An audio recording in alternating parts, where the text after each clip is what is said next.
A weeknight, we're heading to Myrtle Street in West Oakland. A so-called rock house where 6 suspects were arrested a week earlier has reopened. The narcs want to bust it again.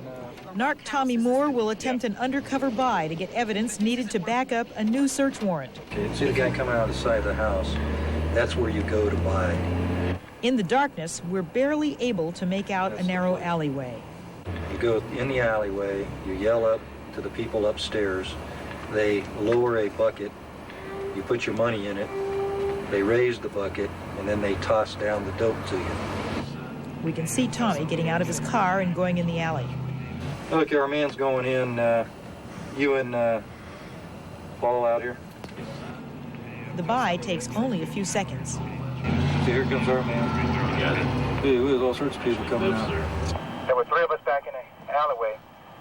We all dropped the money in the box. They pulled the rope up, then dropped the dope in the bucket and sent it back down to us. They told us no smoking in the alleyway. That was pretty much the way the situation went. Real quick and easy. We arranged to meet Tommy a few blocks away and get the rock. It's a big one, according to the narcs, designed to encourage return customers. But it's risky business. It was a very short and tight alleyway, 1 arm's length, at that much space to work from. Had someone identified me, it could have been very difficult to overcome any physical attacks if need be. Tommy adds he enjoyed it and found it exhilarating. We returned to Myrtle House to stake out the supplier whom the narcs hope will make another delivery. Okay, they continue northbound Chestnut. The narcs trail the car to an apartment in Berkeley. Later, they'll follow up on the car registration and the address. This guy, they say, is either a supplier or a customer, and either way, that's useful information. Back at headquarters, Narc Ian Haney tests part of the rock Tommy bought in the alley. If it turns blue, that means it's cocaine.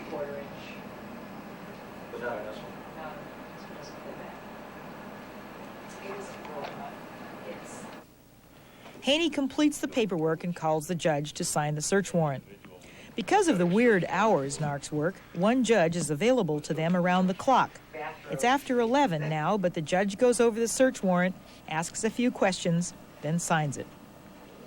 2 days later, Haney briefs the unit on what to expect on the raid.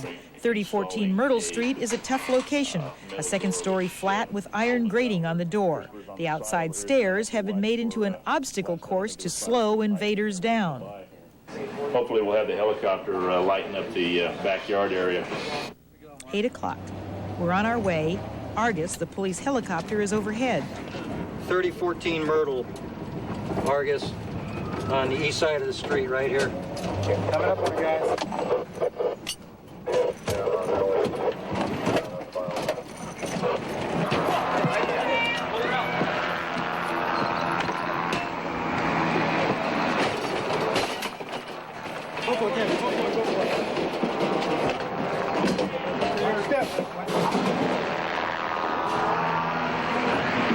We got the pipe. Got the pipe.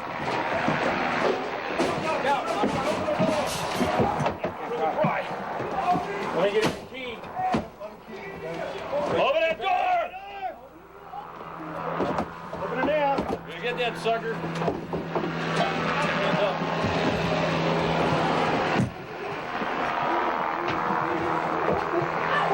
Hey.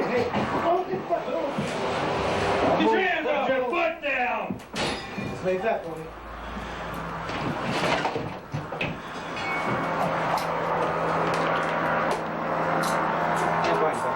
Me? 70 to Argus. All right. 1271 August. Go ahead. Go back. Go home. You can go home. Thank you very much. About the first thing narcs check on in a raid is the toilet. Dealers often flush dope when a raid starts. This time, the narcs hope to preempt that. 2 of them sheared off the sewer pipe when the raid started.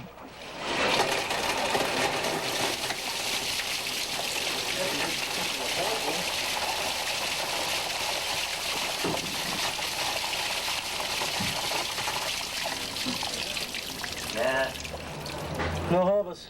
No hubas. The narcs turn the flat upside down, searching for the cocaine they feel sure is here. They find a receipt showing 100 crystals had been delivered a half hour earlier and $200 buried in the garbage. This is the bucket that they lower down the window when they make their sales. So they're down here. They pull it up, take the money out, put the dope in, and lower it back down there. They strip search and question the 4 suspects, including an old man who lives in the flat. He has just gotten out of jail from last week's arrest. You don't know about that kitchen window routine, huh?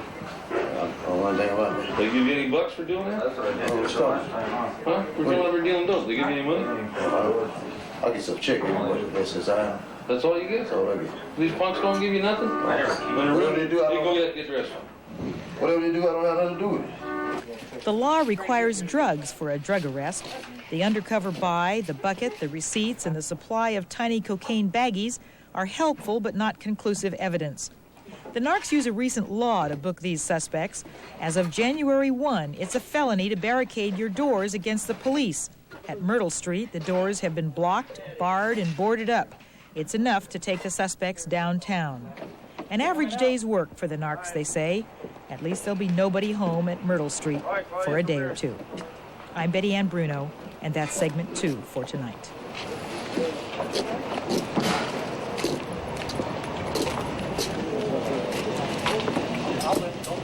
Sorry, I'm coming up. And when we come back, in Washington, D.C., an American convicted of spying for Israel